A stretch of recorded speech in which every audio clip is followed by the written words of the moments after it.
Hello and welcome to the first episode of Single Rider Only. I am your host, LeighErin, and I am joined this time by Chris, aka Rumble Pack, and for the first time ever on Waypoint, his wife, Brittany.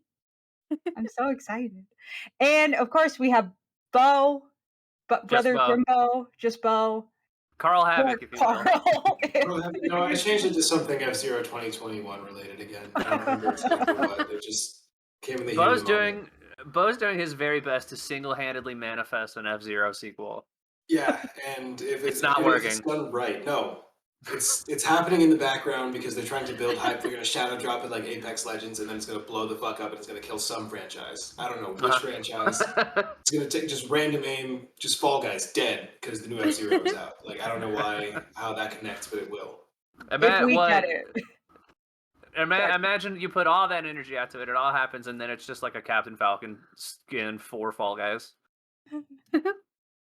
Like, I personally, I don't code. I will figure out some way to take down the Fall Guys servers. I'm just letting everyone know. If that happens, if the next iteration of Captain Falcon is Fall Guys, I'll do something. That is Bo's villain origin story. Is how he becomes a hacker is not getting this game. We truly do live in a society. We do. Truly. It's true. It's absurd.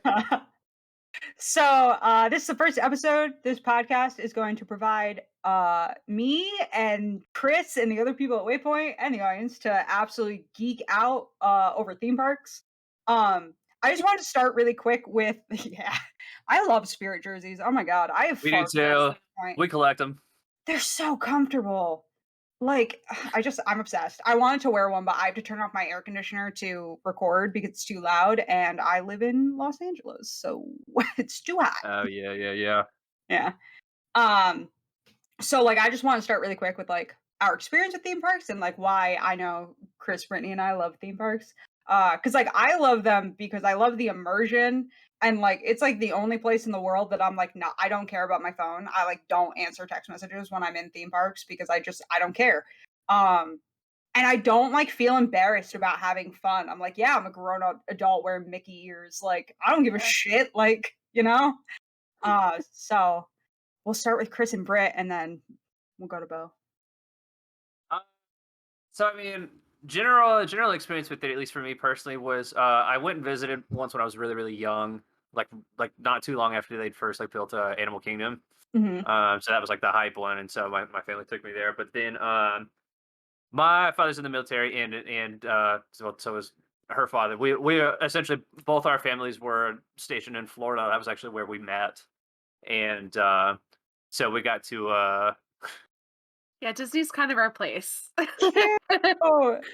That was where, I mean, Disney World was kind of where we first hit it off at a youth thing that we were doing at the time at the Magic Kingdom. They do the Night of Joy thing where they bring a bunch of Christian artists out, and so our church took us there, and that was where we first kind of bonded. We got the medallion, which is why I'm really excited to be talking about what we're talking about today. But then, I mean, yeah, we picked up season passes. We went tons of times while we were living there. We actually went there for our honeymoon as well. So we like them. They're okay. No, I love that. It's like my sister got engaged to one. They honeymooned there. We do family reunions there, like fucking dorks. I run marathons there. I legitimately think we're gonna end up doing our family reunion. At Disney because her family loves it, my family loves it, and so I think and like our parents are like best friends. Mm-hmm.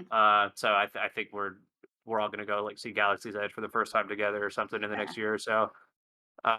I've always wanted to do the marathons though. Just not, and it's like I hate running, but the medallions are always so cool. It's so much fun. I have no idea where my medal is because I moved after doing it, and I don't know what box I put it in when I moved into this apartment. But it's so fun. You get up at 3 a.m. and it's wild. But I did the half marathon for their just general Walt Disney World Marathon weekend. It was so much fun. They have music playing. They have characters all over. Like the green soldiers at one point are cheering you on, and you get to run through the back areas where they store the floats, and you get to. So for those who don't know, I don't think you're allowed to say it's so much fun and then follow that up with you get up at 3 a.m. Yeah. That's just terrible. You're at Disney though. So I go to sleep at 3 a.m., man. You literally Wow. start though at Epcot, you run Yeah. through the gates of the Magic Kingdom, and for those who don't know, in Walt Disney World, you can't walk up to Cinderella's castle. Like, but for the marathon, you get to run through it. Like, Oh, that's cool. how the path goes. Like, it's so fucking cool. And if you do the full marathon, you get to run through Animal Kingdom and Hollywood Studios too. That's so Um, cool. and like running on the boardwalk at sunrise is like amazing. But yeah. It's a So shame that it's running still. yeah, that's a little wild. I did it in 3 hours. I did 13.1 miles in 3 hours and 13 minutes. That's impressive. Yeah, it's super fun too. Like I made friends there and I'm not usually one to like talk to strangers and like everybody was just so welcoming. Everybody dresses up. So like I had my hair braided and was in like a running costume of Rapunzel. There were people Yeah. as Goofy. There are That is people, she's my dedication. fave. I think my favorite one that I've ever seen was somebody dressed as Kronk, and then Mhm. it's just a backpack of like Yzma. the thing that Yzma sits in. People go hard. Like there are people that pay to do all 4 races in one weekend. So they go down, they do a 5K on Thursday, a 10K on Friday, a half marathon on Saturday, and a full marathon on Sunday. That's And some like, Captain America shit, bro. yeah, Like, are they it's super soldiers? On your it's left. called the Uh-huh. Dopey Challenge. It's called the Dopey Challenge. I have a flying here. Of course I do. Why is it called Um, the Dopey Challenge of all things? I don't know. The one where you do just the half marathon and the marathon is called Goofy's Race and a Half. And like Interesting. I don't know why. Like they're weird, but people get very excited and they have ones for wine. I want to do the Star Wars one specifically. That's what I want to do Yeah. so bad. I've seen Yeah. so many videos of it, and I'm like, please, can I Is it just get my literally- body It's to so do this? Is it what Ray does before, like during her training, where she has to like jump over the giant chasm and they get shot? Yes. by Yeah, the drone? yeah. Yes. Actually, what they do is it's just a straightaway, and then they drive a truck that's dressed like a TIE fighter at you, and like straight at you, and you got to jump over it. Yeah. A Exactly. lot of people Clearly, die every you have to year. start over. A lot of people die every year. You know, it's I mean, it's better than just the pod racing stampede where it's you start running and then here they come. And the track is running of not the wide bulls enough. It's for just pods. not. Yeah, exactly. Or just like a Red Rover scan, but Good with luck. Here children and aliens. comes the Volvo. Like, I mean,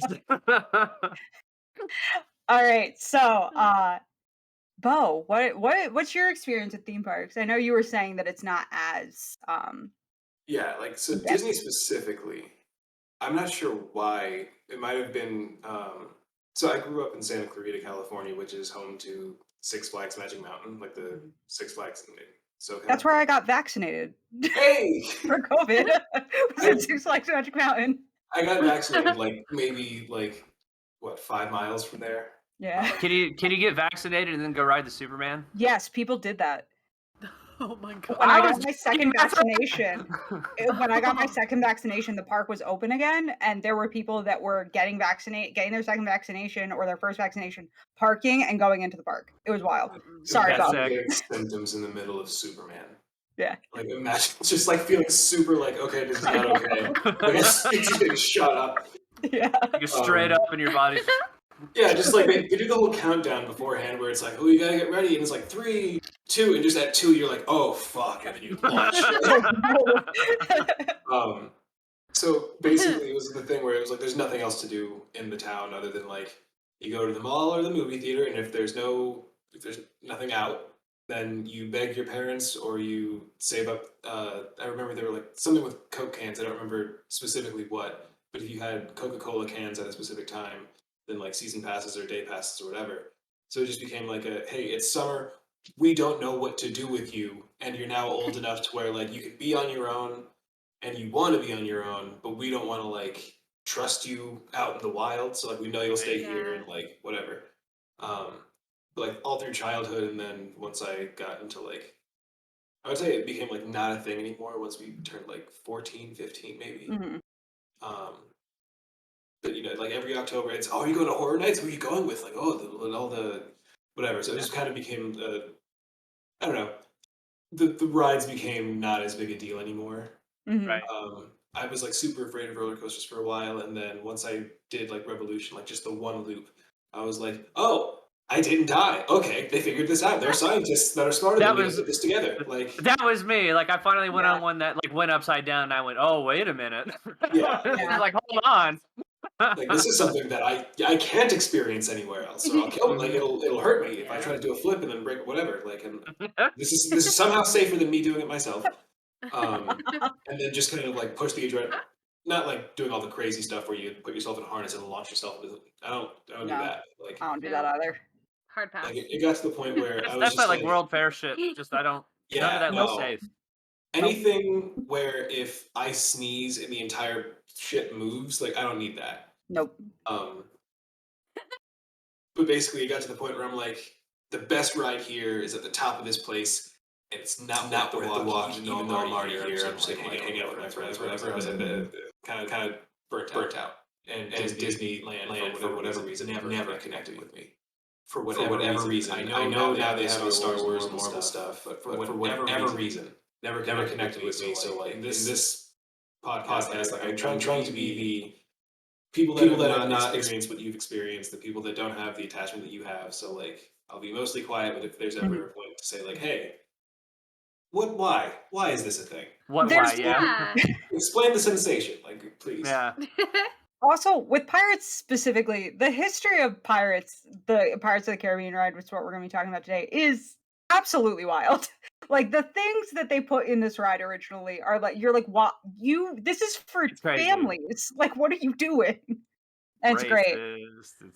And like, I'm gonna jump in after this, but yeah, like what you were saying about the like, oh, you're safe, you're contained. Like that's why I love theme parks, especially living in California. Is like sometimes I want to just go walk around and be around people, but doing that in the streets of LA is not safe. But I can go to City Walk. True. That's fair. I feel like we should also point out just as far as I think we only talked about Disney as far as like history with our I mean we got Universal. We live in Ohio, so we got like Cedar Point and that sort of thing. I lived in San Antonio for a few years, and so did you. So we got like Six Flags over Texas and everything as well. We really like theme parks. I had a tiny little one when I lived in Albuquerque, just called Cliffs. It had one roller coaster. Nice. It was wooden and it was ancient, and I rode it once, and I thought it was going to fall apart. I can't. Wooden roller coasters kind of freak me out a little bit if they're not at bigger parks. I'm like a little afraid.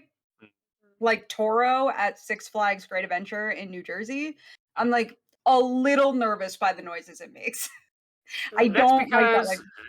Because there aren't any new wooden roller coasters. No, all of them are 50 years old at the least. Incredicoaster, which was Paradise Pier Coaster or whatever they originally called it, because Michael Eisner's an idiot. That is the newest one. Yeah. Incredicoaster wood? They restored. It was before. They restored one old, like really old roller coaster at Magic Mountain, and did something to make it Terminator themed, and then later something else themed, whatever. Oh. They had. Yeah. And it was basically the old roller coaster that everyone would avoid because it was scary looking. And now it was like painted like darker brown, and they had random metal shit around it, and it shot fire at you at whatever point. And what they didn't tell you until you got on the ride is that they increased the speed by like 3. So like, you go on the first time when it's older, you're like, oh, okay, this is kind of whatever. You get on the second time, and you are going so goddamn fast. And it's like it's a pretty quick loop, but like I think you do it more than once. I don't remember, but it was like, I remember sitting down the first time, being like, this is gonna be whatever, I'm doing this because friend groups, whatever. And when the fire came out and hit my face, I thought, like, who did I bully in the Magic Mountain staff? Be like, no, you know what? If this kid thinks this is boring, no, fuck. We're gonna have metal and robots and guns and fire. And there's like music playing the whole time. Like it was like, that's one of the wooden roller coasters that I am like, no, I stand by Terminator Salvation or whatever it's called right now. Yeah. All right. Well, yeah. So as I mentioned, this week we're going to be talking about an OG attraction at Disneyland that is also now in Walt Disney World, Tokyo Disney, Disneyland Paris, and Shanghai Disneyland. It's in like every one of their parks. This was the very last ride envisioned and personally overseen by Walt Disney before his death 3 months before it was set to open. I greatly enjoy this ride because it's air conditioned. which is big. And it's like fun to watch it change. Like it's changed Mhm. over time. And like Yeah. some people are deeply attached to this ride. I don't like if I get on it when I'm there, cool. If I don't, like it's not the end of the world. Like I'm not gonna be crushed. But like there's a part of me that thinks it's mildly overhyped, but then I go on it again. I'm like, no, this is nice. This is fun. It's exciting. It's Like a I good get excuse it. to get out of the heat. There's a little drop that you get some water on you. You can relax. Yeah. Barbossa's in it. Like Yeah, there you Barbossa's go. in it now. Excellent. Unless you're Bo, Greg just Miller and get terrified by the drop. That's we're right. gonna talk about the drop. I was terrified of the drop when I was younger, and then went on it as an adult and went, oh, like did they? What? This Is it seems smaller? Like what yeah. happened? Bo, you're familiar with like the movie franchise, right? Pirates. I'm not a fan.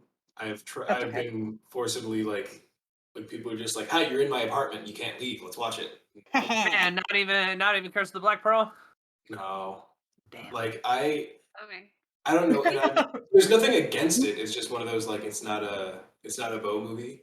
So Yeah. again, this would Fair. be more like, hey, what's the appeal? Because I remember enjoying the ride when I first went on it. At Mhm. I remember what age, it doesn't matter. I was young enough where I agree. Where when you feel the drop, when I was young was terrified. Yeah. I have memories of being scared at that drop and kind of being freaked out by the animatronics. I like, especially when I went in January 2020, I was like, I remember this drop being terrifying. Like, why is it not? Why am I not scared? I kept waiting for I was like, maybe I'm misremembering the ride track, but Maybe like that was just it's turbulence. maybe it's just turbulence, but like it's a ride that people are like, I have to go on this immediately. It's one of the ones that rope droppers, like it always has the longest wait at the beginning, and like even right now, Pirates of the Caribbean. I am recording a podcast, Is there a ma'am. pirate? No, my neighbors is on the phone outside. Um, but literally Disney. It'd be hilarious just banging on the door. You just hear yo ho yo ho. The Pirates Live. Just bust in. That'd be fucking awesome. Yeah. But like even right now in Disneyland, the wait for Pirates is 45 minutes. And like that's with Damn. Marvel's Avengers Campus just opened. And the wait Yeah, is I was gonna say 45 minutes. that sounds pretty normal for Disney World Yeah. as well. Yeah. I can check. Got the app. I Yeah, look at that baby. app just when I'm sad. Like let me just look at how Disney's doing. So while Chris looks that up, the ride originally focused on a group of pirates in the West Indies Islands around the Caribbean Sea during the 18th century. It's located in New Orleans Square Pavilion in Disneyland, and its facade is based on the antebellum era of New Orleans. The entire area is kind of based on French Quarter New Orleans. They're tying a lot of stuff from Princess of the Frog into this area now, and I'm super into it. It's also topped with a 31-star US flag, and I don't know why that's funny to me, but it's hilarious to me.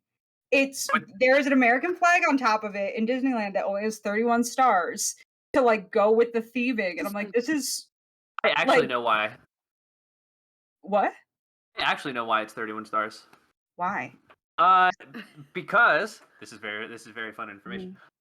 Because when you have like an exact like American flag, like legitimate American flag, there are lots and lots of rules that you have to follow when they're displayed. It has to be displayed at a certain height. Like it can't be blocked by these sorts of things. So they get around that by showing the 31, which at a distance looks like the full 50, and Yeah.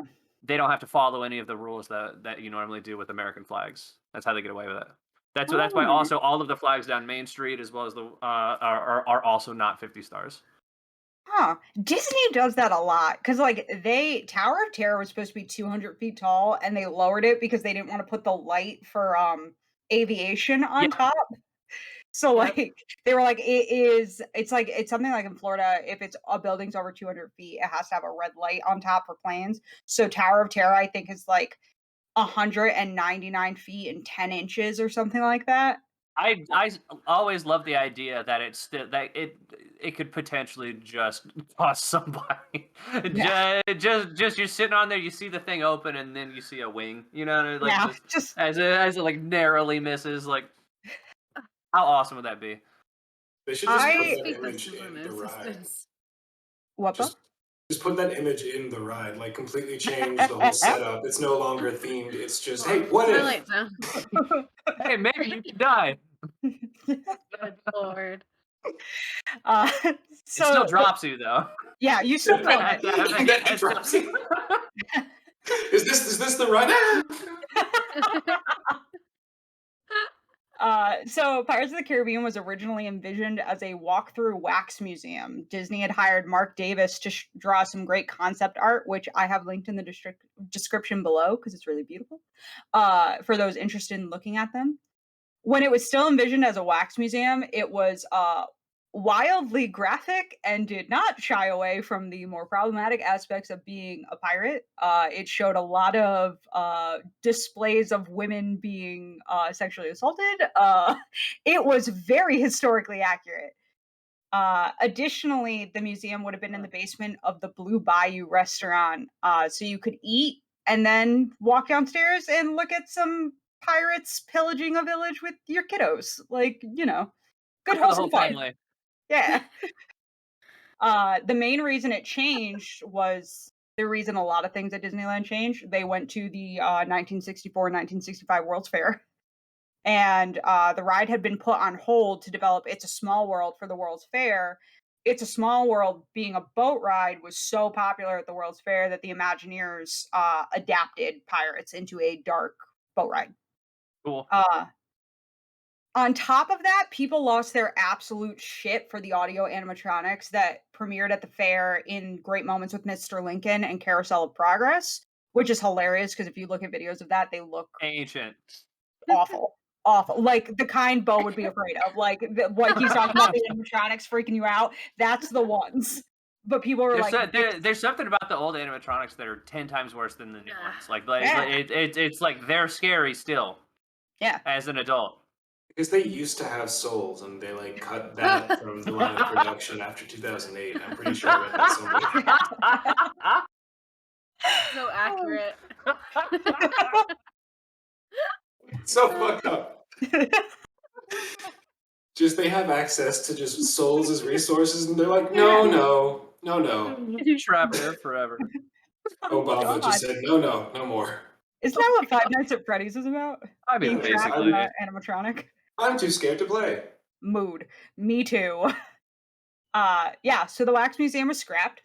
In the ride, there are 630,000 gallons of water, 53 audio animatronic animals and birds, and 75 audio animatronic pirates and villagers in the ride concept, which made it one of the most complex attractions at the time.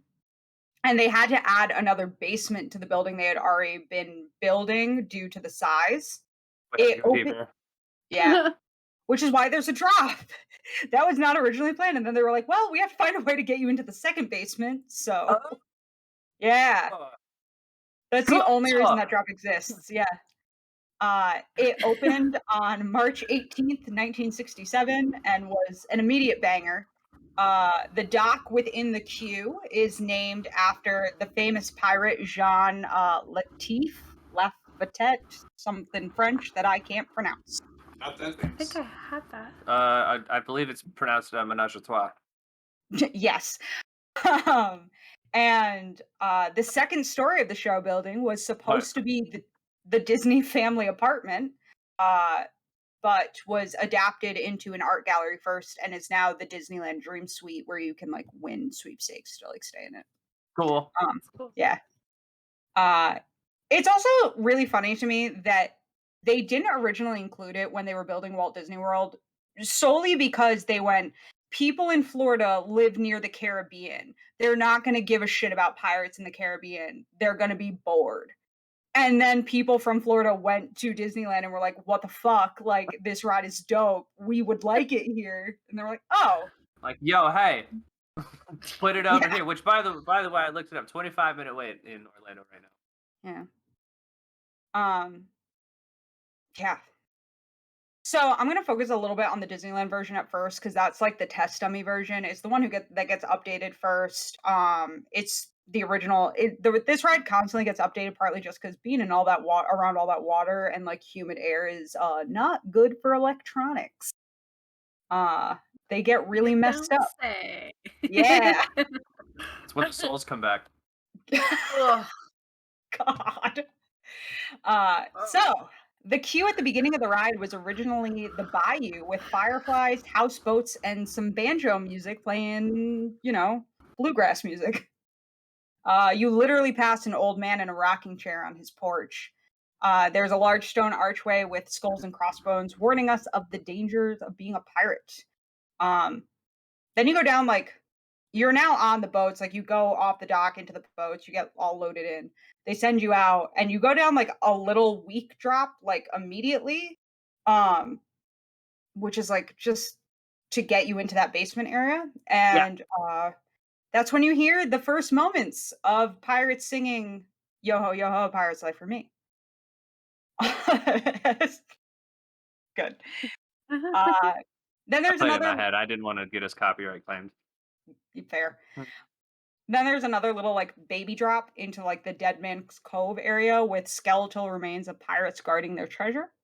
We go through a thunderstorm that tosses the boat about, and lighting effects reveal that the boat's crew is skeletal pirates who were originally frozen in time. And this leads the riders coming upon the Aztec chest that became the catalyst for the first movie based on the ride. Yeah. Cool. Also in Disneyland, the boats go through the restaurant at one point, so you can wave to the diners, and they do that in Walt Disney World in a ride in Epcot too, and I'm always don't look at me. It's weird. Yeah, don't watch me. I'm uncomfortable. You just pass a family having a very stern conversation, Yeah. and you're just your kid's having the time of their goddamn life, and they look up and see someone getting divorced. Yeah. So, You're just ride pirates getting minding your own business, and you overhear this dad like, "I paid so much fucking money for this. You're gonna eat that goddamn meal," and you're just like, yeah, it's a small world. And that's the thing, Blue Bayou is not one of the quick service restaurants. It's sit down restaurant. It's a very nice restaurant. Yeah, it's very pricey. Yeah. Blue Bayou is. That's one of the nicer ones. Yeah. There's rumors that it's going to be changed into Tiana's place, and I want it so bad. That needs to happen. That would be sick, actually. Yeah. With Splash Mountain becoming Princess and the Frog themed, I want it. Get some beignets? Yo. Yeah. I'd be down with that. But yeah. The ride trajectory in this ride is wild to me because it was a movie, we had a ride, and then a movie got based on the ride, and then the movie got so big that the ride had to be adapted to fit in with the franchise that was originally based off the ride. And then people hated the way it had been tied into the franchise, and so they toned it down because then also things weren't working correctly. And then in Shanghai, it's a completely different ride. They made the ride exclusively about the movie. Yeah, it's just the movie. They said, you know what? We fucking love this shit over here. So, yeah, I'll get more into that later. But that's just such an interesting trajectory in my brain. And we'll talk a lot in this podcast just in general about IP integration into the parks because people have very strong opinions on it. But we'll talk about that a little later. So after these little drops, by the way, do it more. I have I'm pretty okay with. I'll talk about it more when we get there. I'm pretty okay with it. They haven't done it in a way that makes me no. So, I don't know.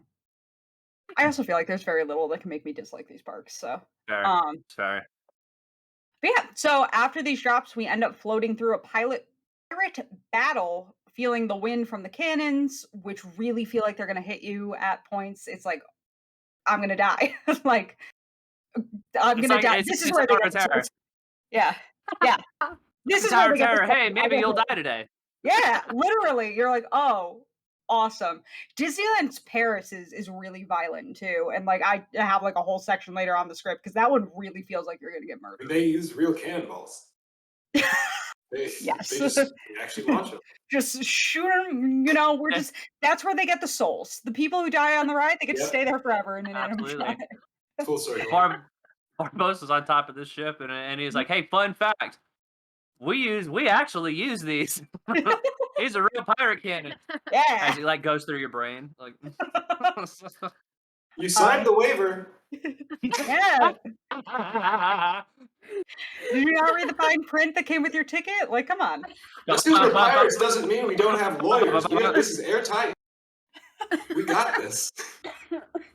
Oh god. So then we ride into the village of Puerto Dorado, which I didn't know this village had a name until It's I not started. called doing research. Tortuga. I think the one in Florida is called Tortuga. Oh, okay. But in Disneyland, it's Puerto Dorado because they all have different ones because they're all based off like slightly different stories. Yeah. In their origination. And this is full of show scenes of pirates basically taking over a town and traumatizing it and then setting it alight and leaving. Next riders float past. Yeah, literally just here are some pirates doing some awful shit and they're gonna set everything on fire and you just gotta be okay with it. And anyway, you want some cotton candy or like? Yeah, Sparrow, Mickey shaped pretzel, anything like Maybe that. you want to rethink your Halloween costume this year, huh? Literally though, like it's wild. It's so wild to me.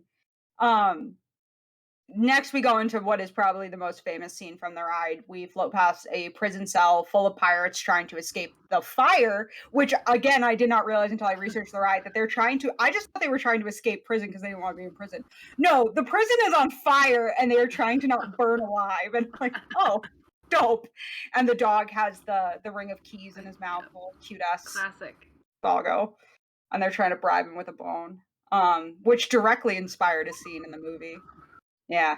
And then the riders ride past a room full of treasure before going up a hill back to the loading area.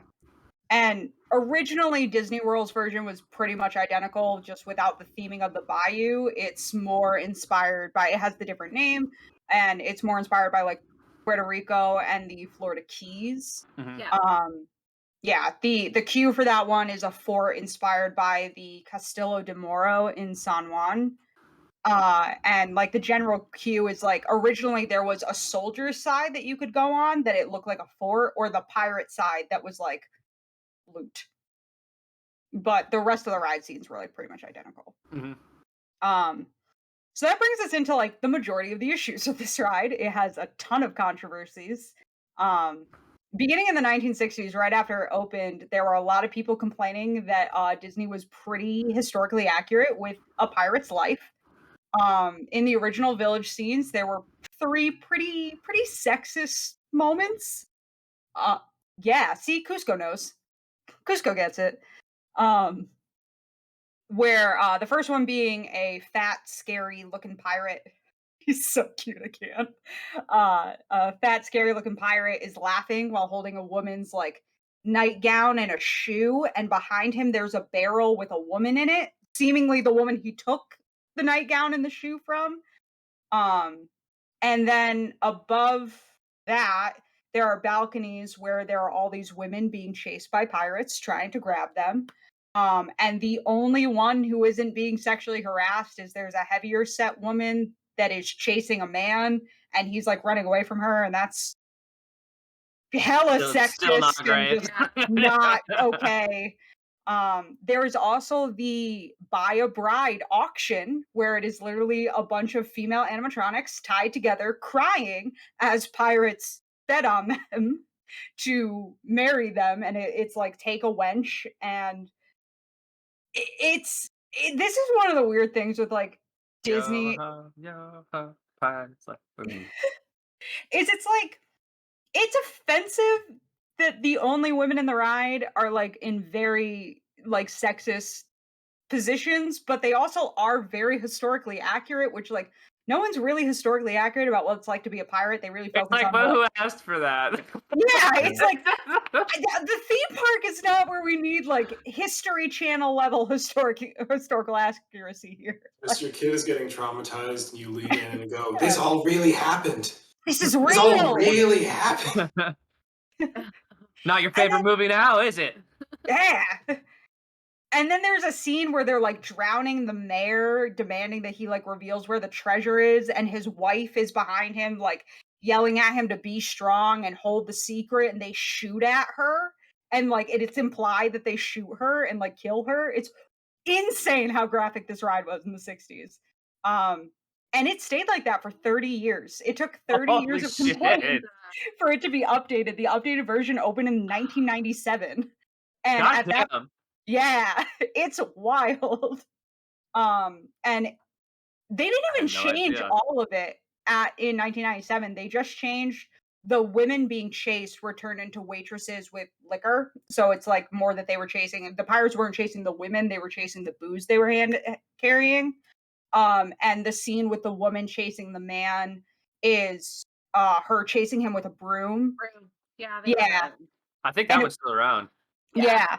It was originally like the lore was that like she's defending her home from a pirate, which is really cool. And now one of the like accepted stories is that it's her husband and she wants him to stop being a pirate. And if he doesn't, she's gonna beat him to death with a broom. Which is like, all right. Get it done. You know what I mean? Do Yeah. what you gotta do. Do what you need to do, my man. Like you get your husband to stop being an asshole. They also took the women's undergarments away from the creepy man. Gave him a treasure map and like food. Away And from the then creepy man. yeah. And then I found that funny. in the barrel behind him, rather than it being the woman he is trying to assault, it's a cat in a barrel full of fish having the best night of its fucking life. Like the cat is having the best time in this show scene. Like it's just wild. And in Walt Disney World, they turned it into this pirate like thinks pigs are humans. Like he's so drunk he Yeah. thinks these pigs are people. The auction was left pretty much the same until 2018, which is wild. Yeah, I can't believe that one stuck around. But I remember seeing that in high school, though. And be like, oh. Like, ooh. And like, what's crazy is so there's the redheaded female character that is now a pop figure named Red and is getting her own movie. But at the time she was considered like the prettiest girl in town and like the ultimate prize, and all the pirates betting on the women are yelling, "We just want the redhead." And it's like, why did this take till 2018 to fix? Yeah. That one stayed in a little too long. Yeah. Just because whenever he's not here, I feel the need to roast him. I literally put a note in my script. If Jordan's on this, he's going to have a comment about everybody wanting the redhead. And so I literally put a break for him to make a joke. Sounds like Jordan too. Like Yeah. I can 100% hear him saying that. Yeah. Other minor alterations were like making the pirates not all white. And like putting in like having like more of a mixed cast in it. And then this all led up to the most controversial change, which was the overlay to tie into the films and the incorporation of Jack Sparrow. So like I said earlier, IP integration is like an entire debate in the podcast that this podcast will talk about. There are Disney fans that are completely against it. Even if they don't go on the ride that's getting a new overlay, they'll like lose their mind about IP integration. There are others that love it. I kind of fall in the middle where there's not much that I think has suffered from IP integration.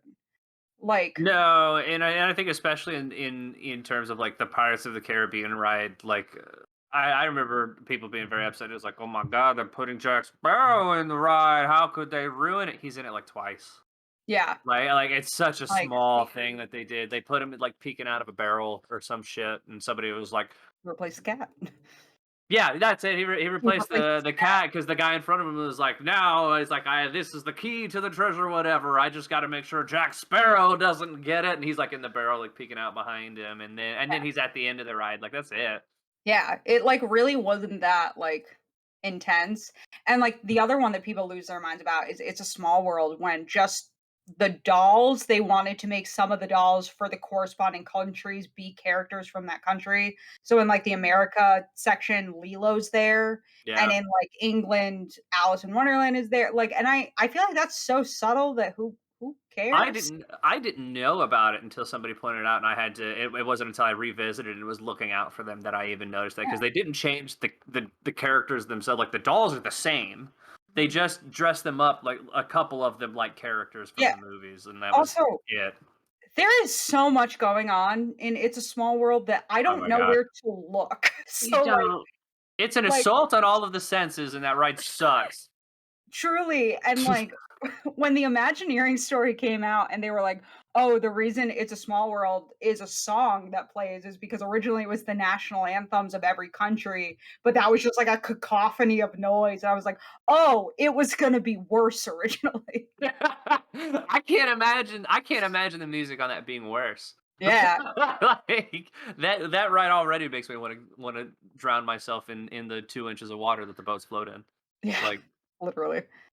Um, so yeah, like we touched on earlier, the first movies of the franchise is based on the ride, because the ride was so popular. That script began development in the 1990s. Ted Elliott and Terry Russo began developing a script of a supernatural spin on the pirate genre. In 2021, the script was finalized as Will Turner, a prison guard, releasing the pirate Jack Sparrow to save his lady love, who had been kidnapped by another pirate, Captain Blackheart, who was the original battle pirate yeah, in the Disneyland ride, was Captain Blackheart. But the film went through many revisions before being released in summer 2003. damn, that was a long time ago. Yeah. Sidebar: the list of actors that were in the running for Jack Sparrow is insane and includes, but is not limited to, Matthew McConaughey, Mhm. Christopher Walken, Carrie, yeah, Carrie Yules from Princess Bride and Ella Enchanted. I never say his last name right. Jim Carrey, who literally the only reason he is not Jack Sparrow is because he couldn't get out of filming Bruce Almighty. That's the only reason that Wow. Jack Sparrow is not played by Jim Carrey.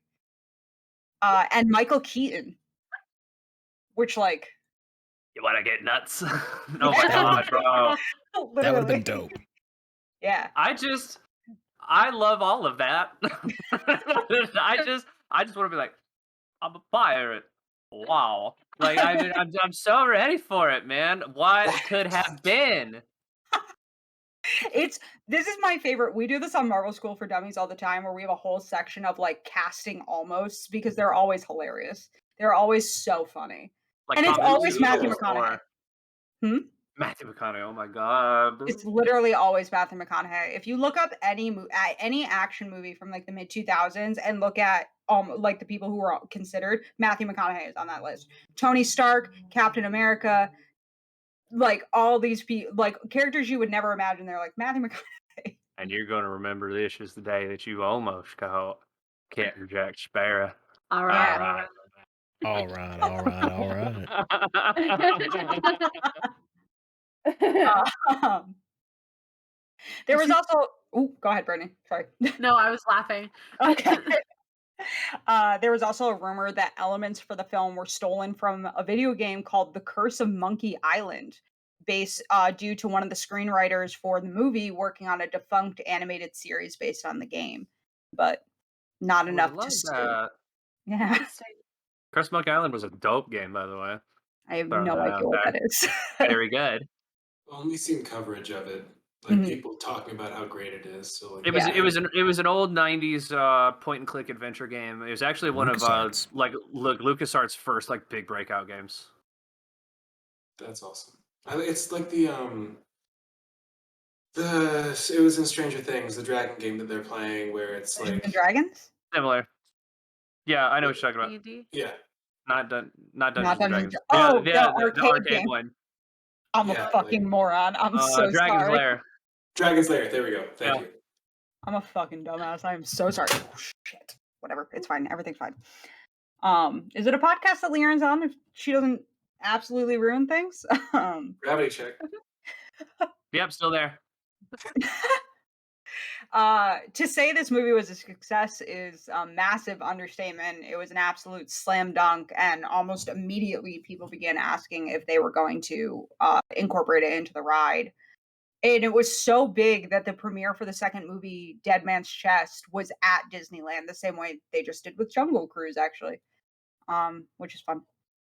At this time, the attraction in Disneyland had been closed for months for a revamp that was unveiled in 2006 alongside the premiere for Pirates of the Caribbean Dead Man's Chest. The change mainly added the two show scenes that Chris was talking about of Captain Jack Sparrow looking for hidden treasure in town and eventually finding it. Captain Barbossa is added to the pirate battle as the one leading it, and over the drop is like a fog curtain of Davy Jones, which I will say I was terrified of. It's very cool. Just a little sidebar. 2006 was actually when I moved to Florida. Mm-hmm. And I was leaving San Antonio. I was going to Satellite Beach, and me and my friends actually, like, my final day in Texas before we started driving out the next day, we saw like Dead Man's Chest at midnight. And then my family and I went to Florida, and then we got to, like, as soon as, like, a week after we got to Florida, we were like, we're going to Disney World, like we're here. And so I was like one of like the first few people to go and see all like the new stuff that had been there for like 2 weeks when I got there. It was rad. That curtain though, it started out with Davy Jones, and then I think they've also added Blackbeard later. Yes, they did. You know, Yeah, which is not as cool. That one was terrifying to me because his voice is so, like, I don't know how to explain it. I will intimidating. give Pirates of the Caribbean this. I love Curse of the Black Pearl, and I like Dead Man's Chest. Everything after that, I don't love, but the same way. I agree. Yeah. I am terrified of every antagonist that they have introduced in those movies.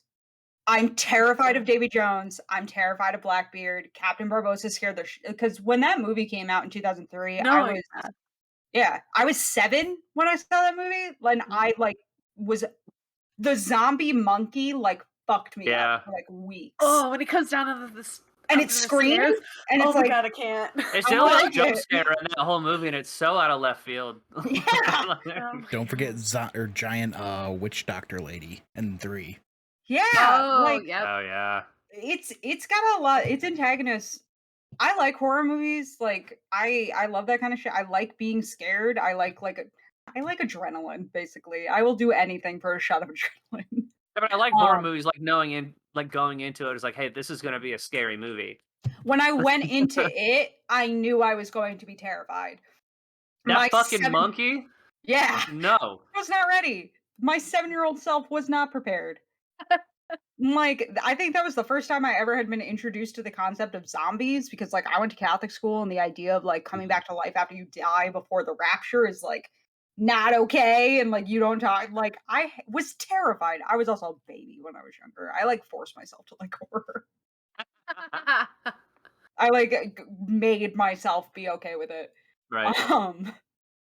People lost their literal minds over this overlay. And this is one of the aspects where Disney just really can't win. The main debate between Universal and Disney is that Universal can't make rides to last. That they update rides for every new franchise that's popular at the time.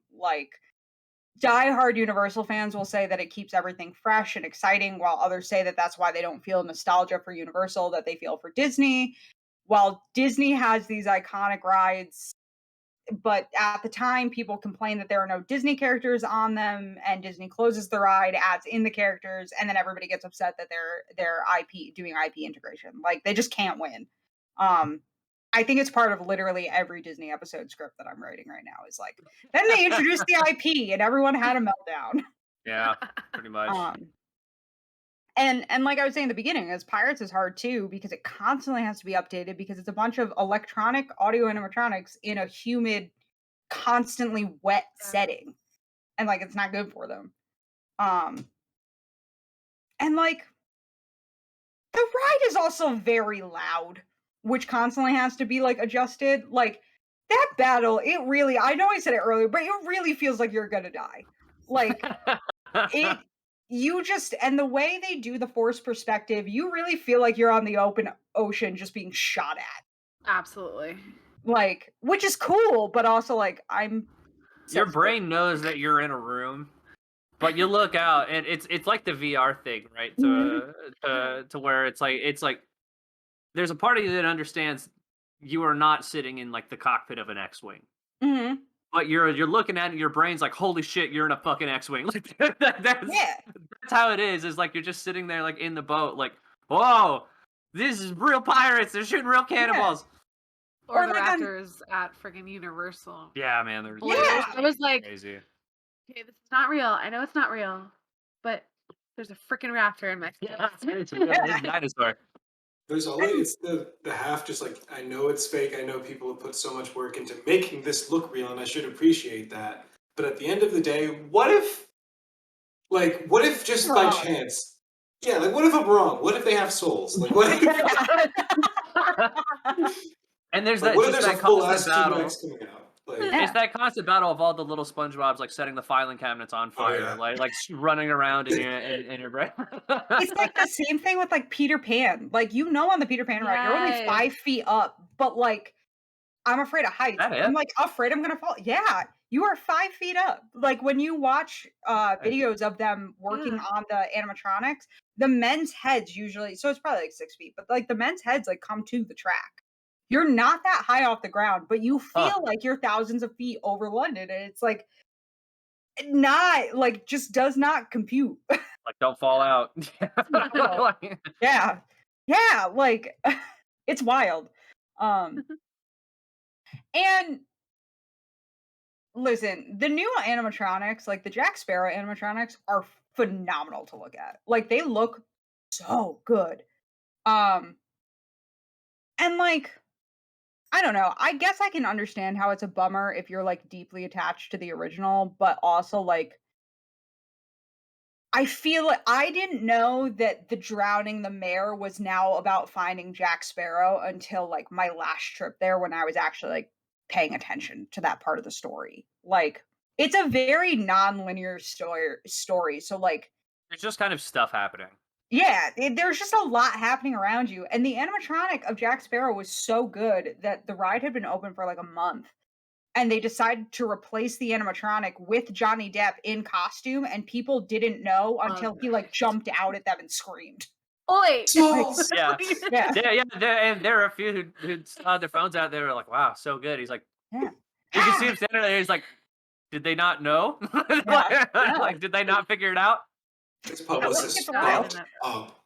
It's a great video. Highly recommend it. Yeah, great video.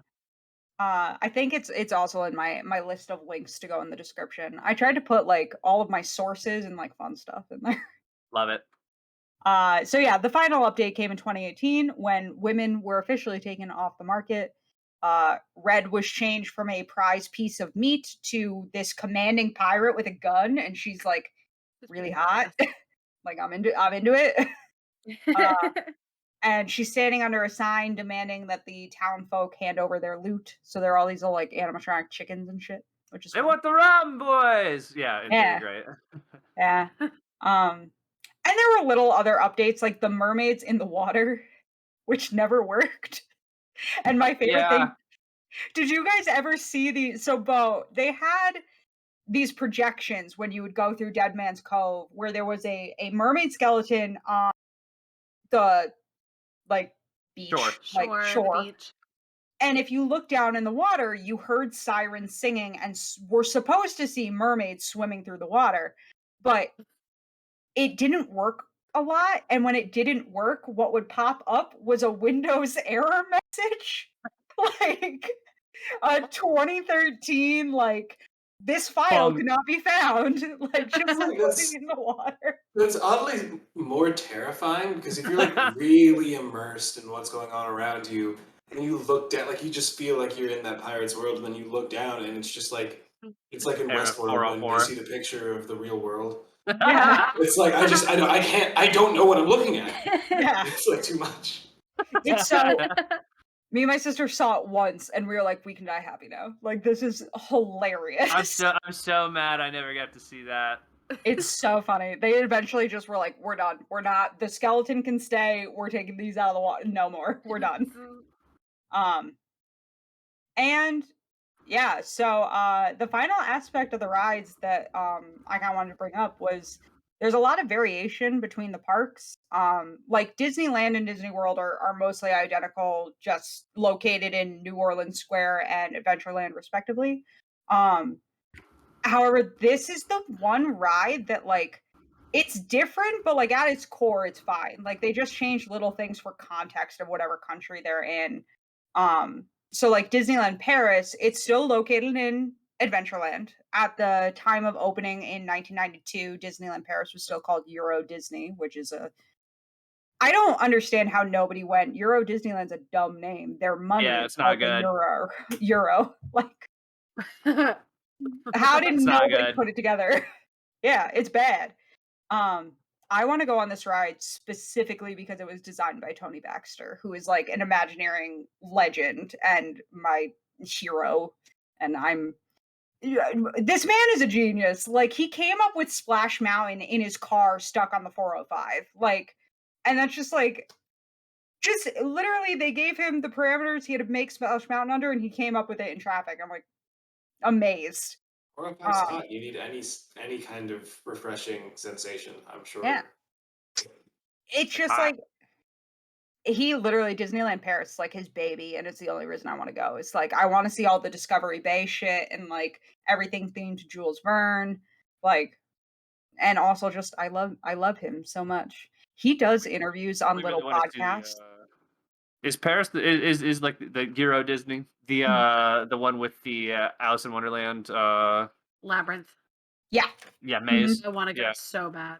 Yeah, Love Alice in Wonderland. Tony Baxter's just the best, and he goes on really small podcasts. And my goal is to like get him on this podcast. Like I need to find. He's retired and loves to talk about Disney, and I will sell something. I'll sell a kidney. I was gonna say I'd sell Cleo, but I would never. I think that's too high a price for me. I saw a tweet that said, "Would you sell your pet for $100,000?" And I had an emotional breakdown. No. That's what I think that's one of the only times I'd ever turn down the money, because it's always like the situation is like, hey, would you like slap your sister for like $1 million? Like, absolutely, I would. Are you kidding me? Like, my sister and I would make a deal with me. I'd be like, here's $100,000. Yeah, leave me alone. But like, the thought of picking up one of my cats just to be like goodbye, like I no, never. Money. Like look at Cusco behind Brittany, and like look at this face. How could I sell this? Okay, you're mad. Like, and like Cusco's just like staring into the camera. Hey, so fun fact: Tony Baxter also working on the upcoming redesign for Splash Mountain, coming out of retirement. Yeah, and I'm amped because Joe Rohde retired from Imagineering this year, and I was crushed by it. He's another one. Like, he also said he would come out of retirement again to redo the Figment ride, which would be awesome. Just throw it in the trash where it belongs. I would love them to take that back. We'll do a whole episode of me just redesign it in the trash. They ruined a ride trying to update something. It's the only one I will say that Disney straight up ruined in attempting to update. But yeah. So in Disneyland Paris, the show building is a large fort with a queue winding through the dungeons before entering the Blue Lagoon area, which is themed to make it feel like you're outside at night. The Blue Lagoon is a restaurant in Disneyland Paris. Riders board boats from docks at the base of the fort, and they also pass like the diners in the restaurant. And that's on their left, and then to the right is like a whole jungle scene. The boats pass through a shipwreck and enter the fortress nearby. Inside the fort, we hear swordplay and gunfire. The boats begin their ascent up a lift hill to see the pirate ship, the Inferno, in the harbor below them. And inside the fort, we see that it's on fire and the shadows of pirates and soldiers fighting. Yeah. Then we go past the famous jail dog scene, because I think that's in every single one because it's great. Yeah, it's great. Then the riders go down the drop in this ride is there's a big hole in the wall of the fort that is implied to have been caused by cannon fire, and that has called us a waterfall, and that's what you drop down. Um, and as you do this, you're going through a battle where you are being shot at with rifles from both sides. And like that's terrifying. Hey, you might die today. Yeah, literally. The theme of this ride is constantly, we're gonna make you feel like you're gonna get murdered. You ever want to be killed by a pirate? Here's your opportunity to live that out. It's like kind of. Yeah. This brings, you know what I mean? yeah. Like a little bit. It's like not a Killed terrible. by pirates in Florida. It was crazy. Really? Yeah. Pirate. Okay. All right. All right. Well, I respect him. This brings riders to the relative safety of town. Here we see two pirates fighting over a woman, which is fun. They're like dueling for who gets to marry her. I cannot find if the woman is consenting to this duel, like that she's down with marrying whoever wins. I can't find that answer anywhere, and I'm really curious because this ride has such a history of like being fucking weird. And then there are two other pirates chasing a woman, and that one's less fun. Then we see the pirates actively setting the town on fire while singing "Yo Ho, a Pirate's Life for Me." Like they are singing while they're putting torches to a building. Yo. That's probably all you can sing before we get copyright claim. You know what? I'm not gonna challenge Disney. That's the one I will not make jokes of because they will come for me. Yeah. Listen, taking down Disney is ScarJo's job at this point. Apparently, because it's all in her hands. This woman has to like actively make herself a problem. Her character's dead. They're gonna settle. I can't. But yeah, so then we enter what I think is like the most metal scene in any Disney ride, which is sorry, I'm distracted by the dog. I'm so easily distracted by animals. I am also distracted by a very loud dog. Lay down. So the riders enter an arsenal, which is full of weapons and barrels of gunpowder, and the building is set on fire while the boat is in it, and it explodes around you, and that's when the on-ride photo is taken. The flash is hitting the explosion. And you are thrown into that's where the drop is, and you are thrown into darkness. Everything explodes and you drop. And it's like, that's brilliant. I'm dying. I'm dead now. Like, me and everyone on this boat just died together. Which one is this? Disneyland Paris. We're going to Paris. Tony Baxter's wild. Like, he's a wild guy. We're fucking going to Paris, bro. I can't see this. It's all gonna be in French. I don't care. Waypoint meetup in Paris? I don't even have a passport, man. Same. That's really mine. So you come out from there in the famous grotto scene, surrounded by skeleton pirates and a really scary zombie Barbossa animatronic from the first movie. Like that scene in the first movie where Elizabeth opens the door and it's like Barbossa being a fucking creep. That's you better start believing in ghost stories, Miss Turner. You're in one. I never remember the name of the man who plays Barbossa, but he is a phenomenal actor. Jeffrey Rush. Yeah, there we go. Great actor. He is giving his performance in that whole movie. Every movie, even the ones that like aren't great. Even the bad ones, he's still full sending. Like, I think. Why is Bill leaving? Did I anger him, or is he going to check his soup? I think his soup is on fire. much like the fort. Much like the Parisian fort. That animatronic though is like my sleep paralysis, Steven. Like I wake up in the middle of the night and think it's standing in the corner. Like that is it's terrifying. I'm like Disneyland, Paris, Barbossa. Yeah, Barbossa animatronic. I want to see it. And like, listen. Oh. Yeah. Oh yeah, no, I can see that. And think about the progression of this is everything has just exploded around you. There have been massive explosions and lights. You dropped into darkness and then That was dope. hello, like And it, Barossa. it looks like it's projected on him. Does he start out like regular and then become zombie? Yeah, Okay, Yeah. sweet. so I cool. like that a lot. yeah, it's great. It's wild. It's something. And like I love Barbossa. I haven't seen much from the movies after Dead Man's Chest just because like I heard they were shitty and like Not what I had missing seen much. originally. Yeah. The scene where he marries Will and Elizabeth though is Fabulous. again, that man is Fabulous. giving it his So all. good. So good. Yeah. The third movie isn't as good as the first two. I think has that's its where it moments, starts though. kind of going downhill. But like especially with Barbossa, I think he's like one of the standout characters of that movie because he's in it a lot in the third Yeah. one. He's less in it in the Great. fourth one, the fourth one was just a bad movie. Mhm. But Barbossa has the best scene in the whole thing, which I'll just go ahead and spoil right now. Go ahead. While we're I'm waiting on listening, so Bo. yeah. Is there's a point where Jack and Barbossa are actually captured by third party, like whoever that Mhm. I don't even remember. It's not good. But there's a point where they're just kind of because Barbossa eventually like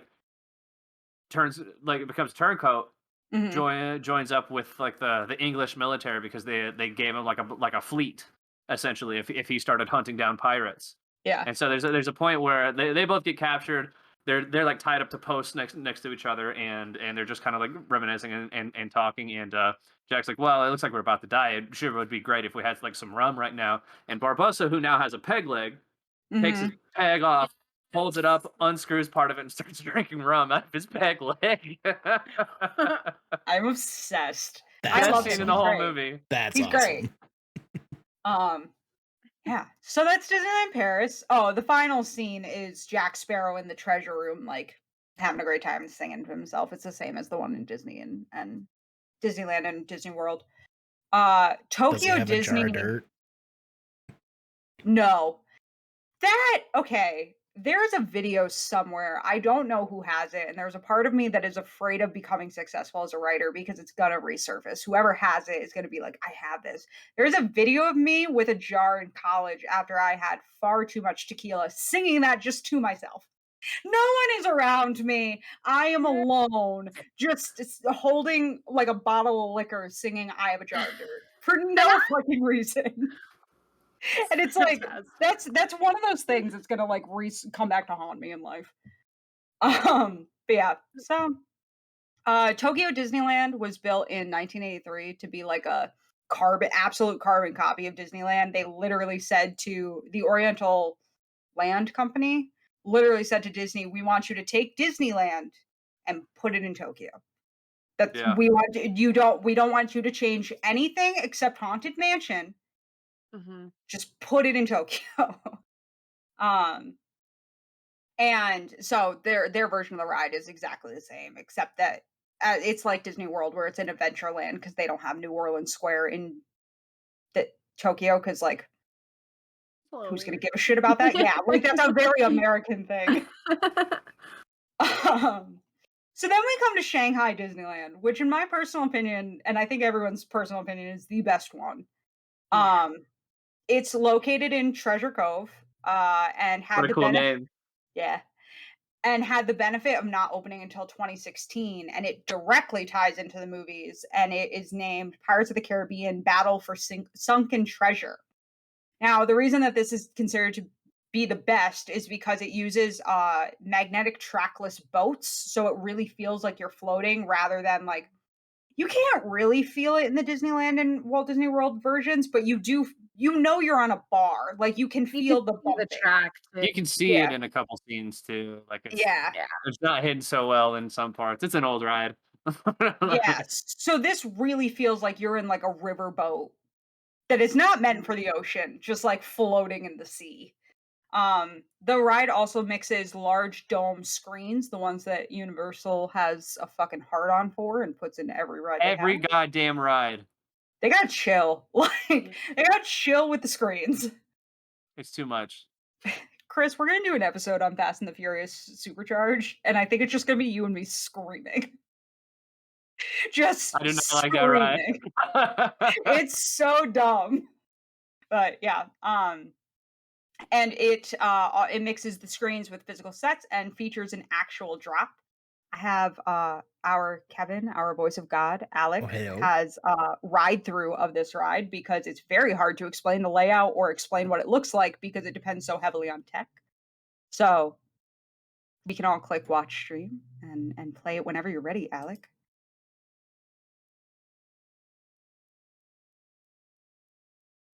This ride is insane. It's Like, It's so cool. Oh my god. it's so dope.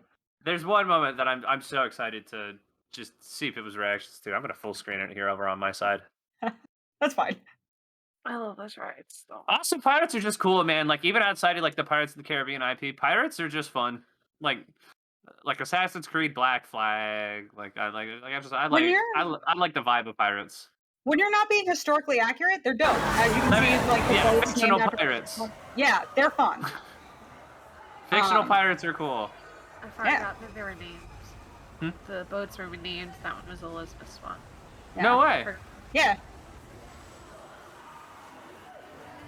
I love these rides. Like, Oh, they got the movie music on this one. the idea is that this is a story in the franchise. Oh, so it's canon. Mhm. It's so pretty too. I know.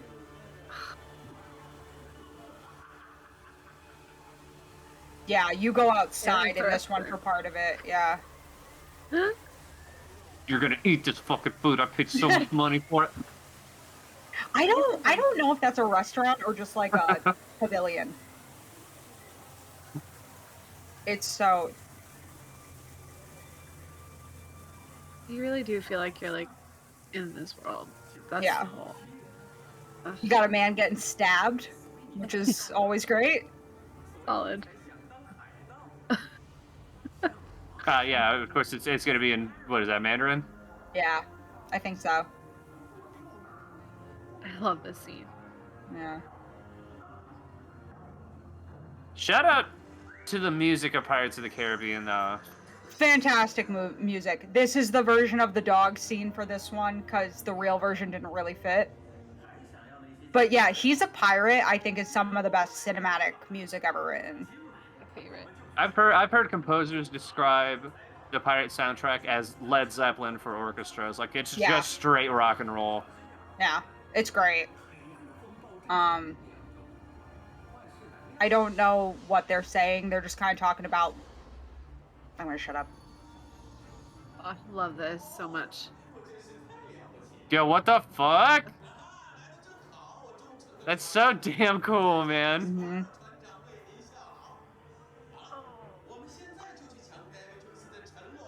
And like that they do the finger thing he does in the film. So good. Sounds just like Johnny Depp too. Yeah.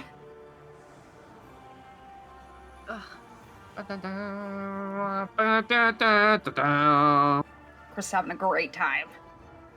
I've seen this video before too. That's just funny.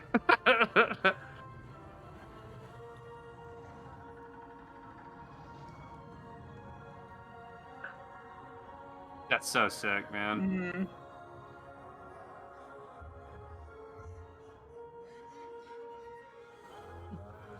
Look at him.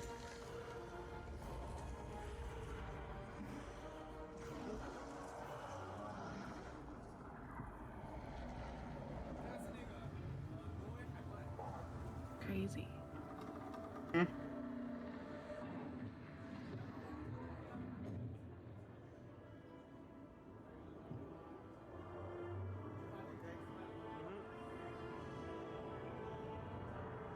So cool the way that they blend like the screen in the background with the sets in the front like that. Yeah. Like that, it's a fantastic effect.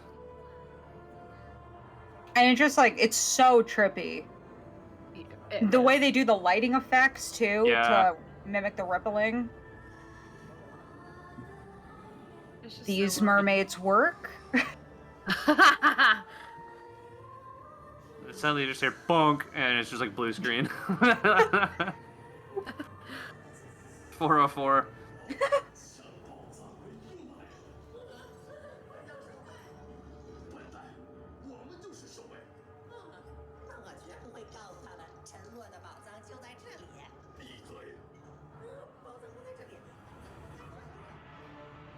Like, and the sets for this one just are so good and like Yeah. different than like the ones in Disneyland and Disney World are very much set back. Yeah. Mhm. Gives you that full Mm. immersive experience. Yeah. That's probably my favorite piece in it too. Is the I don't like this animatronic. I'm scared of it. I really don't like it. It's in the other corner when you Yeah.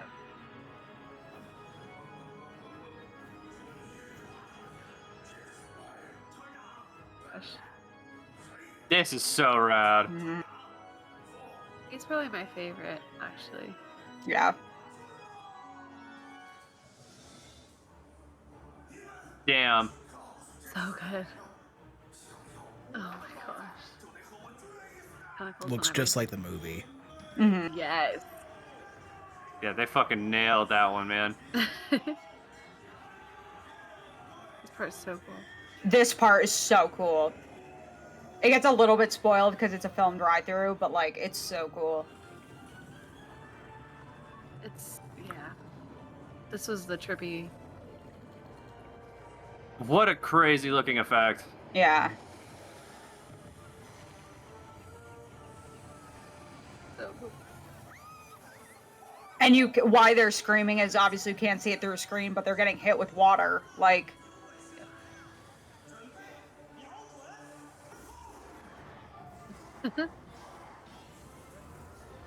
and then This of part is course, so cool. Here's where you might The die. theme. yeah.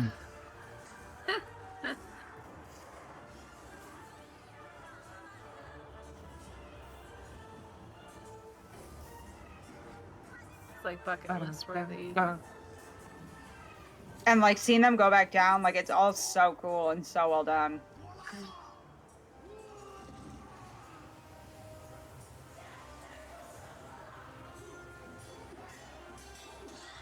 Baxter just starts like going backwards and shit is dope. Mhm. Kind of makes I'm me want to play Uncharted 4 also a little bit, right? Like, Yeah. Sea of Thieves, Chris? ooh.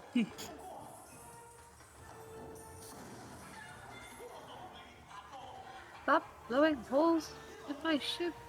So good.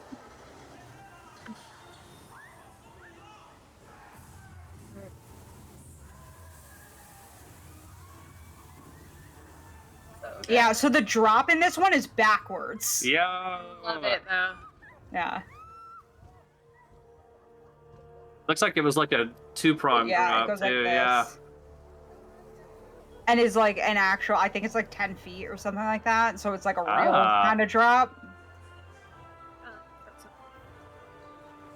漂亮，水手们，探险很过瘾吗？现在，咱们来分宝藏。那去吧，这个 Sparrow，这些就是你梦寐以求的宝藏。但是，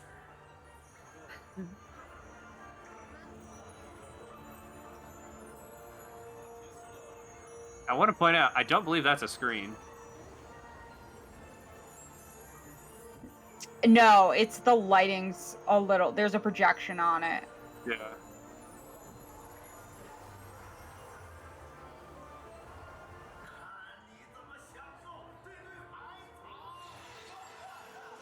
Yeah, because it all Fucking disappears. cool.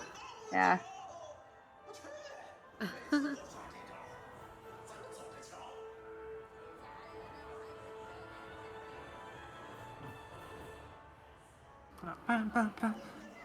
Yeah, and then you go back to the queue. That's really all of it. Those Um, Imagineers though. That's so cool, man. right? Like, ooh, I want to get back to the grid. There we go. Yeah, it's so cool. It's such a cool that now you see why I was like, I can't explain that verbally. That one's hard to explain, yeah, especially Yeah. with all the cool like next level like projection shit that they're doing. I was trying to write the Jack Sparrow animatronic effect and was like, this doesn't make sense to me, and I've seen the video. I remember the first time I saw that, like I was just talking to like a friend of mine at work about like some of the parks and stuff, and he was like, "Have you heard about what they do in like the Shanghai park for this one?" I was like, "No." And so he shows me the thing, and I was I was like at my office job. We were just in our lunch break or whatever, and I saw it on my phone, and I looked up and I went, "What the fuck just happened?" I was Yeah. like, "What the hell was that?" Like I started texting Brittany. I was like, "I have to show you something when I get home." I was like, "This is fucking And awesome." I was legitimately falling on the couch. Yeah. It's awesome. For a long time, it was like Shanghai's where all the good rides are, because like Tron was originally only in Shanghai, and now we're Yep. getting it in Walt Disney World, but that one's also dope. And like I'm really excited for this trackless ride stuff because I've seen the videos of it being used in the parks in Asia, and it looks so cool. And every ride becomes like a different experience, and like the new animatronics they have rolling out for the Beauty It's and the Beast weird. ride. It's oh Yeah. that Bell one that they showed off. That was Looks so like Wild. crazy. Bo, if you haven't seen it, I highly recommend you look up after we're done the Bell animatronic for Disneyland. That it'll come up. It's the first ride based around Beauty and the Beast, and the animatronic looks like you drew an animation figure in just life. Like if you had like She moves so It's so fluidly. seamless. it's dumb because they've got this brand new like animatronic like Tech. that's only technology that's only used in a couple places. I know like the new like Spider-Man one at Avengers Campus is that same thing. Hondo on Naka and Galaxy's Edge is also one of them. Yep. But there's not too many of them. Oh, and the blue people and on the Avatar Avatar. rides. Yeah. Yeah. What the hell are they called? Navi. Navi, thank you. Yeah. They're all part of that same like new wave of tech, but there's only a handful of them out there so far. But that Bell one is by far the most impressive one. Yeah, it's wild. There are always rumors, but Disneyland's getting an expansion over the next like couple of years, and there's a rumor that they're gonna put the Tangled ride that they're putting in at Tokyo Disney Sea into Disneyland, and that's gonna be those animatronics. And I was like, I'll never leave. I was like, I love her. She's my favorite. I'll never leave. I will live Jesus there. Christ. Yeah, I are you don't- looking I at know it I- right now, Bo? Yeah, I know. Yeah. That's Jesus but- Christ.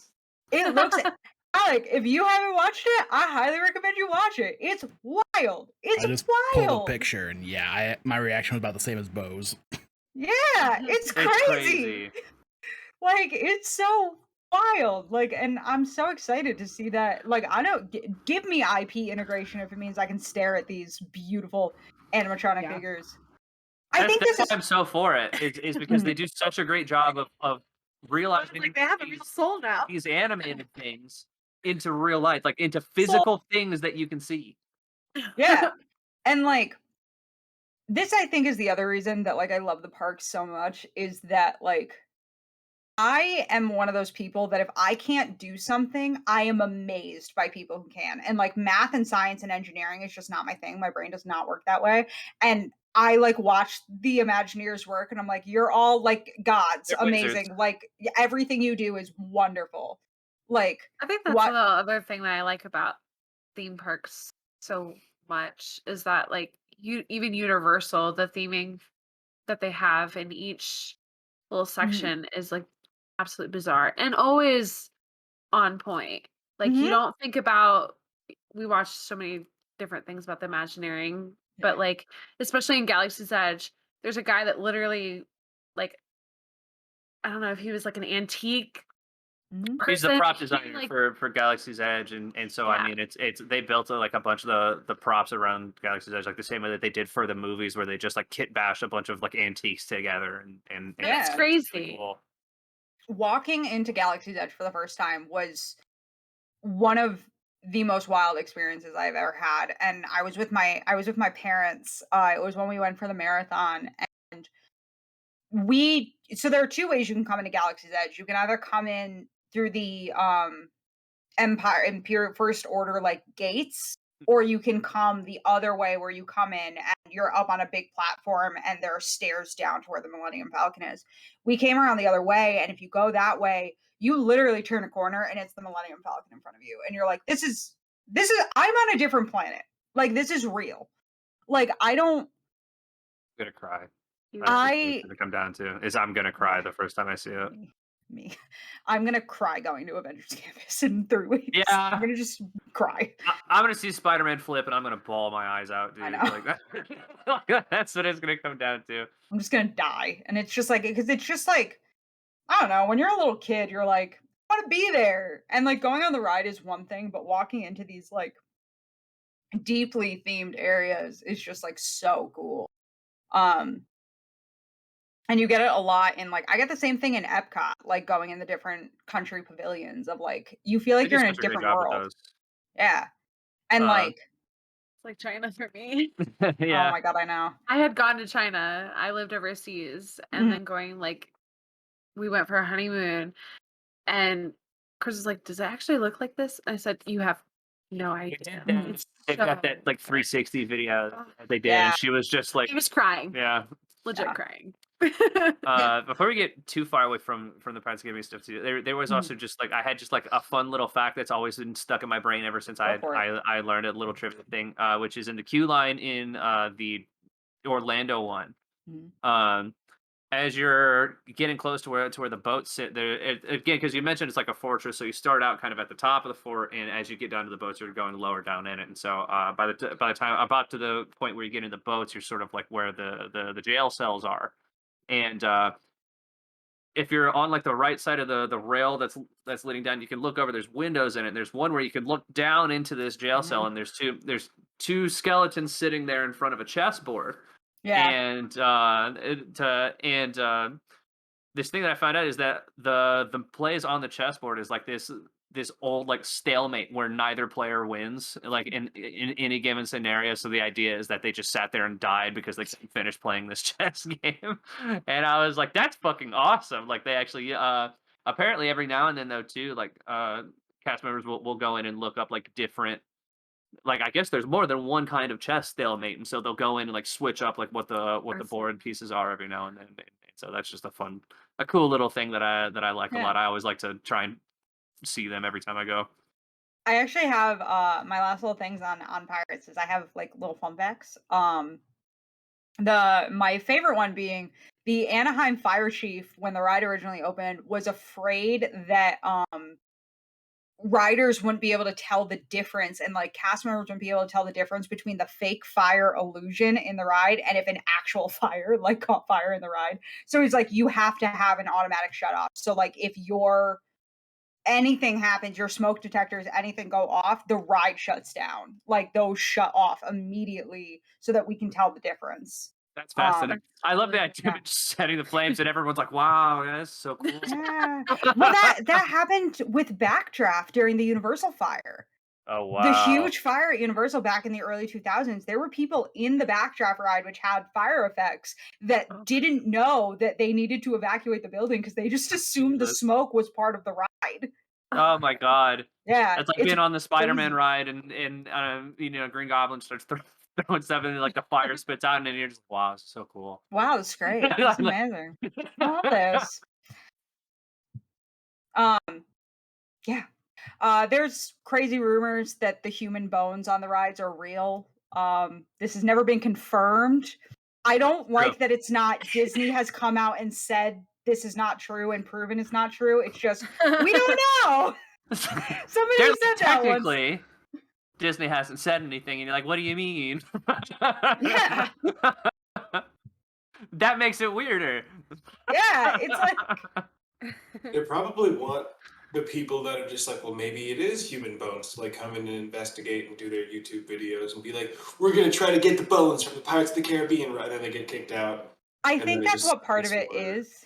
Yeah, I think that's what part of it is that they don't want cast members stealing them and it being and like because they think they're real bones because cast members steal stuff from Disney all the time. One of the most famous ones being here they do an overlay to Haunted Mansion for Nightmare Before Christmas. And they used to take out the old Haunted Mansion gravestones and replace them with one specifically to Nightmare Before Christmas. And there are 12. And they put the normal ones, the original ones from when Disneyland opened in storage. They went back to get it when Christmas was over and they were gone. And to this day, they have no idea what happened to all 12. They don't know That's where they awesome. went. They never showed up on black market sites. They never showed up on eBay the way I the rest really of them hope do. somebody put them in a real graveyard somewhere because they're all puns. Yeah.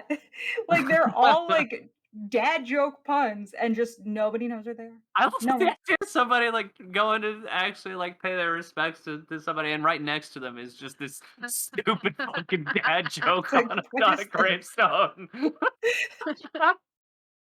Just says Uh-huh. Bofa, and Somebody, then her last name go to the back of the gravestone. Just like Bofa. Huh. but yeah, What last name does absolutely. this person have? Somebody still put flowers there because they're like maybe somebody, like they could Maybe. still be. Yeah.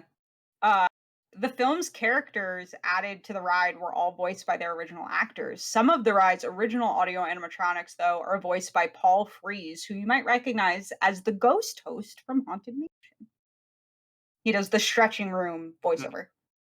And that kind of covers it, the history and various incarnations of pirates and other random Disney thoughts, because we can't help ourselves. Does anybody have I believe the guy that does the bass part that the busts in Haunted Mansion sing also is in the chorus of the Pirates of the Caribbean ride as well. You can hear him. He's got a very distinctive voice. It's not hard to miss it. No, yeah. He's great. The guy who does the voices for the heads in Haunted Mansion are fun. I want to do an episode on Haunted Mansion just because it's. I love Haunted Mansion. I'll wear my Haunted Mansion spirit jersey when we do that one. It's one of my favorite rides. I do have one more. Give it to me. Stupid little Final fact thoughts. So I don't know whether you guys that are less familiar with the parks know this, but Disney actually has a legitimate problem with people trying to spread the family's ashes there after they go. It's a very popular thing to where in their last will, people are like, I want you to spread my ashes on this ride. It never necessarily confirmed, but most cast members will say that the most popular one for people to try and spread their ashes on is Haunted Mansion and Pirates of the Caribbean because they're both dark rides. And so don't touch the water in Pirates of the Caribbean. There might be dead people in it. Just think, you're also, for some reason, the movie Due Date with Robert Downey Jr. and Zach Galifianakis will forever make me think that, like, if someone is taking their whoever to disperse their ashes, that it's going to be in like a Folgers coffee can thing. Yeah. So I'm just imagining sitting behind the person with the coffee can full of ashes, and then you go down the dip, and you're like wet, but then also like just like what happened? I'm just slowly realizing, like, is this the ride? Is this cannon powder? I don't know. Is this coffee? So on that, my aunt and uncle love Disney. They go like every year. That's like they're farmers, so they can't take vacations whenever they want. It's very specifically planned out, and that's where they go. And we were all down there my senior year of college, and we were talking about that. And my uncle goes to my aunt, "When you die, I'll spread your ashes wherever you want them." And like, my aunt was like, "You'll get kicked out of Disney and you'll never be able to come back." And he goes, "Okay, here's what I'll do. I'll come, I'll spread your ashes." And he goes, "And I don't really want to be around if you're not around. So I'll spread your ashes. I'll die shortly after, and then it doesn't matter that I can't go back." The problem with this is my uncle is 12 years older than my aunt. So he has decided that she is dying first, even though he's 12 years older than her. And she like, he's optimistic, that's for sure, and I appreciate that. She like did the math and was like, "Wait." But yeah, it's just like that is one of my. It's got their priorities in order. Like, look, I don't care if I can't go back. You know what I mean? Like He good was on like, him. "I'll wait until like I'm like 95 years old, and when I'm like I'm decrepit, I'm gonna die soon, and then I'll go, and then it doesn't matter because I can't really go back anyways." And she was like, "Okay, so I'm dying at 83 at the latest? Like what? What are you doing?" That's hilarious. I love It's my favorite. It's one of my favorite interactions I watch between the two of them. But any other final thoughts before I do the sign off? I love this ride. It's very fun. Yeah, I do too. Bo, did this give you any more insight to Honestly, the world? yes. If anyone is like skeptical about these kinds of rides, just the image of Belle, like the Belle animatronic, it'll open your goddamn eyes. I'll tell you that. So I'm looking, any opportunity. If I'm back in LA, like I will most likely This Try why to get this up this why I've been Disney. pushing for the first Waypoint meetup to be in LA, and we all just go to Disneyland together. Like, can you fucking Yes. imagine? Yes. Just- It'd be great. the Avengers campus. Oh my god. I Yeah. will die. I will live there forever. I will not come back home. I'll find a way. Oh My my parents god. are just gonna call, just like, hi, he had an emotional breakdown and he's not. Yeah, no, that's fine. Just leave him. He'll get over He it, won't or stop he'll hugging just live in that Spider-Man. world. Yeah, I love just he'll live in that world for He however refuses long. to let go. He needs somebody. Please help. I'm so excited. I also want the first Waypoint meetup to be here so that we can go to Disneyland and Universal and be little fucking nerds. Just Disney delinquents, bro. Yeah. All right. Well, Great name I thank you. just came up with. Good Write that God. down. I'm gonna save that for later. Grab your I'm gonna notebook. save that for something. Where's my notebook at? Yeah. Same thing. I can't. Oh God. Important notes. Nice. Disney delinquents. Chuckling to yourself as you write Disney delinquent. All right. Well, thank you for joining us for this episode of Single Rider Only. All of my sources will be in, and as well as links to like some really dope concept art and videos will be linked in the description. We'll be back next time, diving into the history of Star Tours, which I'm really excited about, and all of those different iterations. So, until next time, we got Bo, we got Brittany, we got Chris, and me signing off.